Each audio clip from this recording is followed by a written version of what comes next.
When you decide to stop dealing with the disrespect, 10 toes down, stand in that. Bienvenida, bienvenido, and wahin. I hope each and every one of you feels welcome. If you have subscribed to the channel, thank you. I appreciate you. If you've not, push pause real quick. Yes, you. Stop and...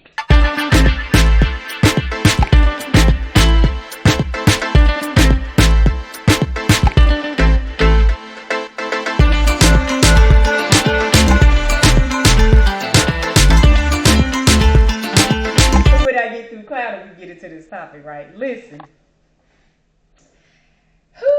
This topic is about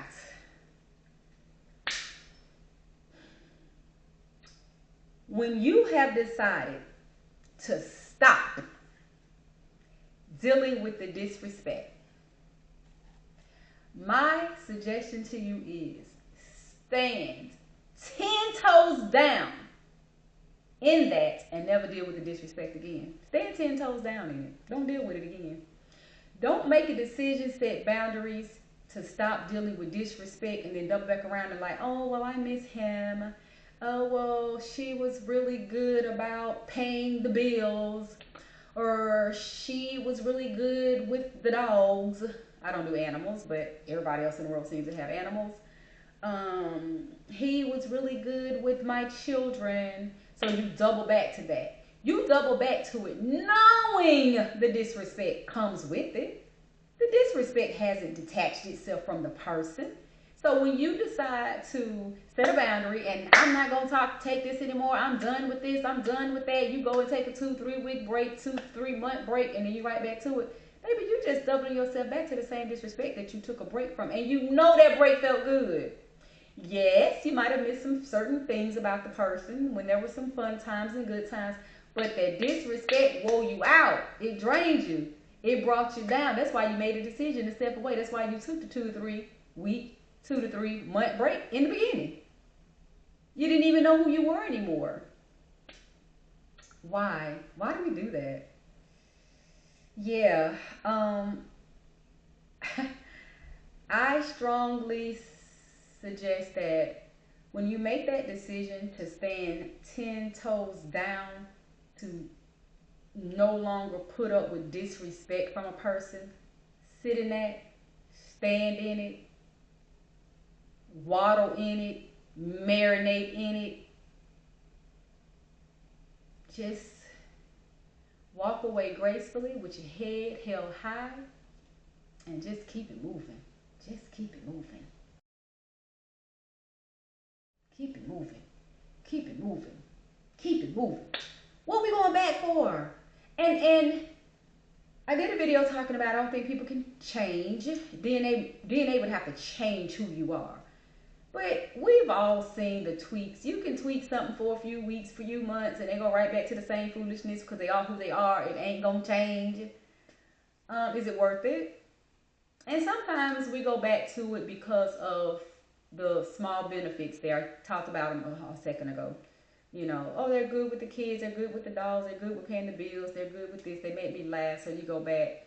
But are those things, those small benefits, do they outweigh the feeling that you get when the disrespect is at the forefront?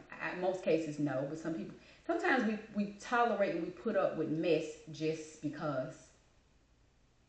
Have I done it? Absolutely.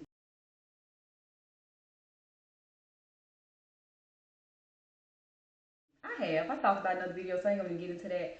But yeah, and it was for one of the same reasons. Just when the person wasn't spiraling out of control, we had some of the craziest, fun, silly times ever. So I kept dealing with all their foolish behavior because I had to just wait it out. You good today?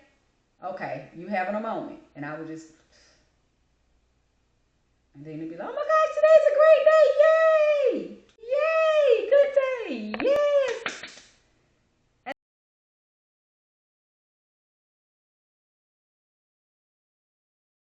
then it got tiring. I dealt with that for right at 3 years with the person. I said I'm not gonna talk about it, and I'm not, so let's top off of that. It's a lot. It's draining. It kills your spirit, your energy, your vibration is off, low. It's just like you lose a sense of self. You start to question your own sanity, like, why am I dealing with this person, and things of that nature. And it's just like, yeah, I would say anytime you're at a point and a place where a person's behavior, energy, presence is clearly and seriously just draining you. You know how you go to the hospital, get an IV, they give you some fluid. Hospital, if you're really, really sick, you may have to get a blood transfusion, so they're pumping blood in you. You may have to get an iron infusion if you suffer with anemia. They're giving iron in you. Those things are beneficial, and they insert in your body and they make you feel so much better. People can do the exact opposite. That IV in your arm, and they extract energy, good vibrations, peacefulness, and your sanity. And when that happens, can you imagine somebody putting an IV in your arm and draining all of the blood out of you? Let's sit in that. Because what do you think that's going to feel like? All your blood has been drained out of you. Let's sit in the grotesqueness of that.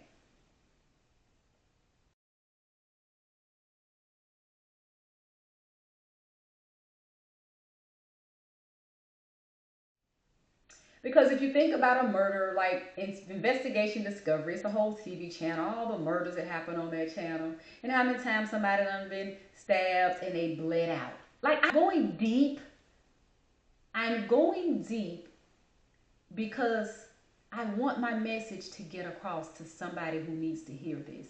We all knows what happens when your blood is drained dry out of your body. You're depleted. You're gone. You're no more. It's finished. It's over. People on earth, before they kill you to your demise, can do that. Energy drainers. That same energy can drain out of you the same way blood can drain out of somebody to death. So it's not worth it. When you decide to run away and stay away from that disrespect, I say again, stand 10 toes down in it. I know these my fingers, but you know I'm not about to show you my toes on camera.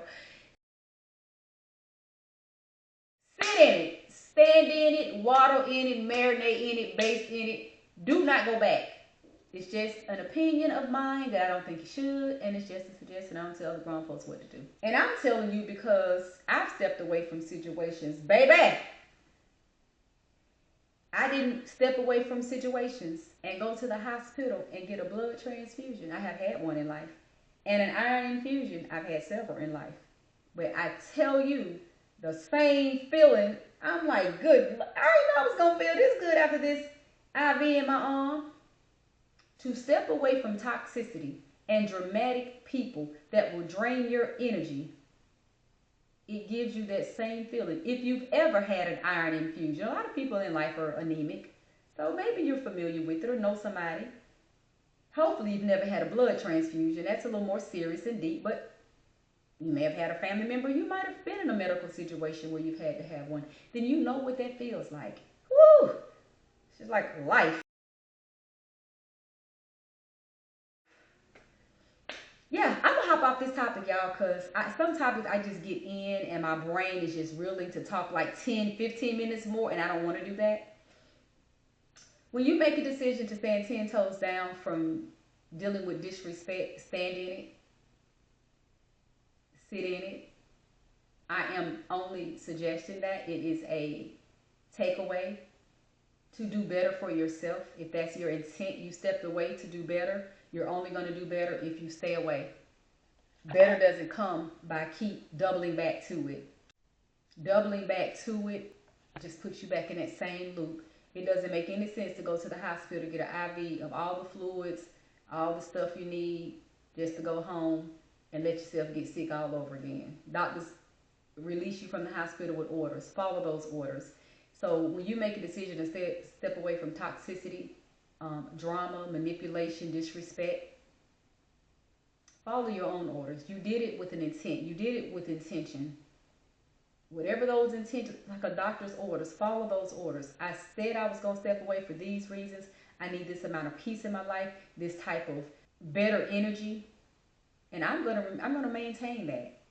So that's my takeaway. That's my suggestion. I also want you all to drop down in the comments. What do you think about that?